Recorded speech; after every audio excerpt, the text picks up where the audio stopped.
Ardayda waxa ay u ahayd marwada nadaafadda ka shaqeysa oo keliya, laakiin hadalka Professorka ayaa runta kashifay. Maanta waxaan idinla wadaagi doonaa qiso lagu soo daabacay internetka oo xambaarsan wacdi weyn iyo cashar muhiim ah oo aan dhammaantiin rajeynayno inaan ku dabaqno nolosheena oo aan ka faa'iidaysano.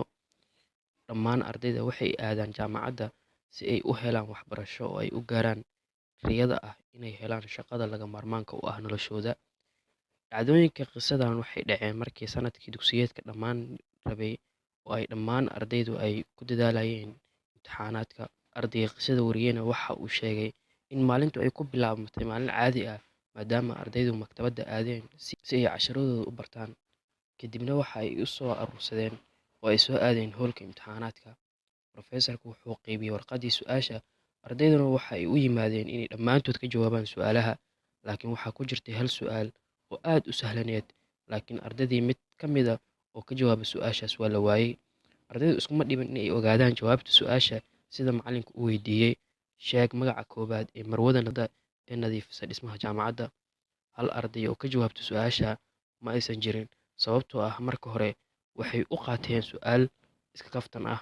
Ardayga qisada qoray waxa uu sheegay in marwadaas weji ahaan uu yaqaanay laakiin magaceeda uusan aqoon. Waxay ahayd marwo dheer oo midab maarin ah leh. Kadib warqadihii imtixaanka ayaan dhiibnay. Markii imtixaankii dhammaaday ayaa arday su'aal macallinka weydiiyey, "Macallin, su'aasha u dambeysay darajo miyaa saarneed?" Macallinkiina wuxuu dhahay, "Dabcan haa, waa ay saaran tahay." Ardaydii ayaa yaabtay, waxayna dhaheen, "Muhiimad ma lahan su'aashaas." Macallinkii ayaa u sharxay muhiimadda su'aasha, wuxuuna dhahay, "Markaad jaamacadda dhammaysaan, waxaad helaysaan shaqo, waxaadna la shaqaynaysaan dadyow kala duwan oo kala dabeecad ah.